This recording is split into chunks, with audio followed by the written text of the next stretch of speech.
Alright everyone, welcome back to another video. Last time we left off with the conquest of Sicily, almost complete. Not of Scilly, although I believe that is a place.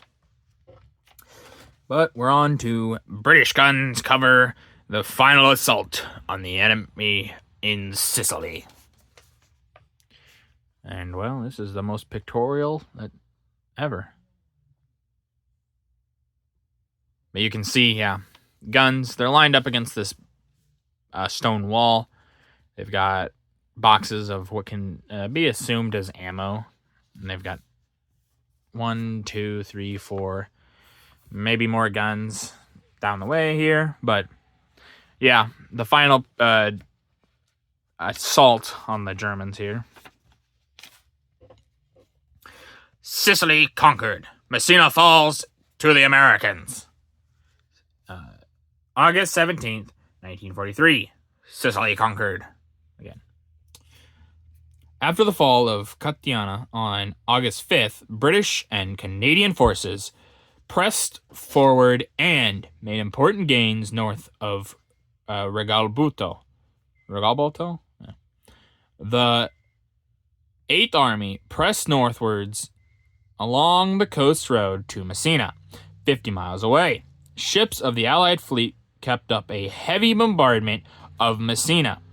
The Germans made every effort to delay the advance of the Allies by mines and large-scale demolitions, but numbers of Germans and Italians were already assembling on the beaches of Messina, preparatory to evacuate. And evacuation barges were being pounded and sunk by Allied planes.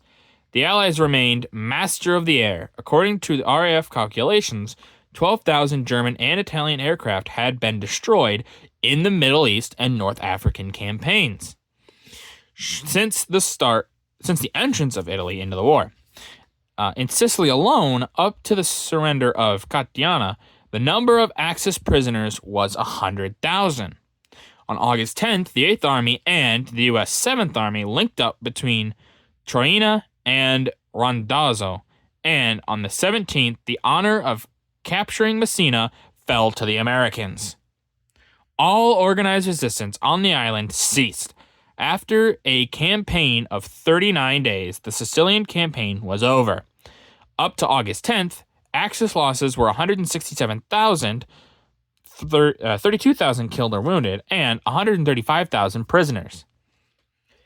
Allied casualties were 25,000 killed, wounded, and taken prisoner. This picture shows American troops entering Messina on August 17th. You can see, finally they're entering, going, we did it, boys. But this is a big deal because this shows them that, hey, look, America can do it, which the Brits didn't think was possible. Because of how America performed in Africa, they didn't think that the Americans had the ability to keep up, really. But this proves, hey, the Americans can fight, and we got there first, even though we had the longer way to go.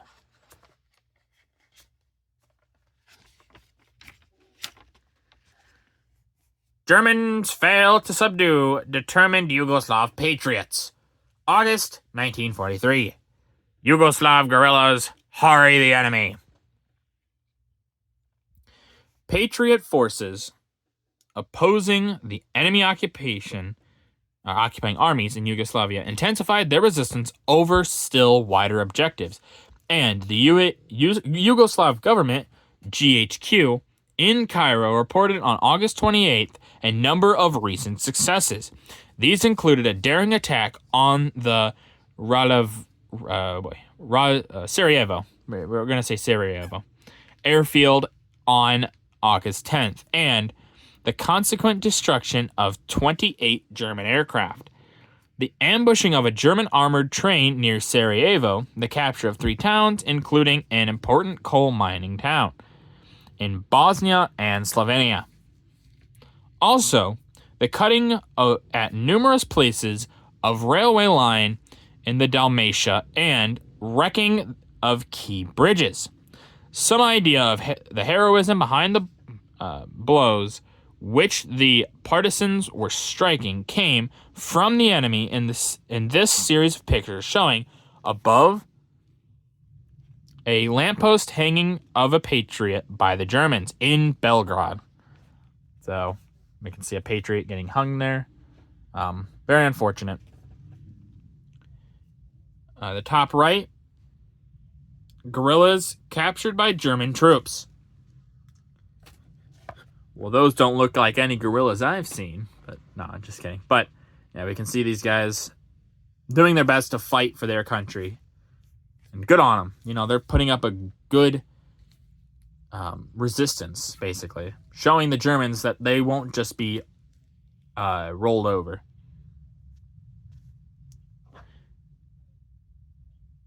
And then below, a band of captured guerrillas being marched away to face a German firing squad. Yeah, firing squad's obviously used quite often. Quick way to deal with anyone that you didn't necessarily like very much. But hey, these men put up a good fight. At least they fought for as long as they could. Mammoth harvest. Biggest crops in Britain's history were safely gathered to time by U.S. Army volunteers and by workers on holiday. So you can see this harvest coming in. And this probably is a big harvest. Yeah, they obviously step up food production to feed their armies and things like that. So it is interesting, though, to think that it's probably may not be now, but this was the biggest harvest, they said, at the time. And it was finished by volunteers of the U.S. Army and, well, volunteer workers on holiday, even. It's very commendable. It's one of those things of, I'm glad they put this in, because a lot of times when we talk about war, we talk about the battles and the troops and things like that, which are important. That's a big part of war. However, this is showing the other side of war, the civilians, and what they could do to help the war effort.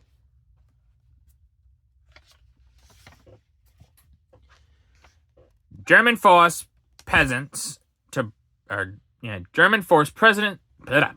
bring in the Ukraine harvest for Germans. August 1943. Germans steal Ukraine harvest. Obviously, doesn't say Germans, but I gotta say it for YouTube. Sorry. German spokesman declared on more than one occasion that the German people would not go short of food, whatever might be the plight of the inhabitants in the countries Germany had overrun. The Germans carried out systematic and ruthless pillage of the resources of the occupied countries.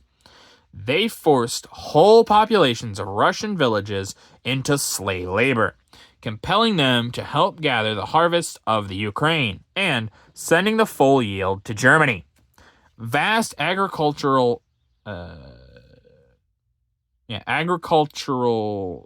tracts in the rich Ukraine passed into their possession. When the brilliant success of the Red Army in the summer campaign of 1943 forced the Germans to retire, the latter made every effort to secure the harvest for their own use. It is estimated that they obtained from the Ukraine nearly 500,000 tons of grain for the need of their invading armies.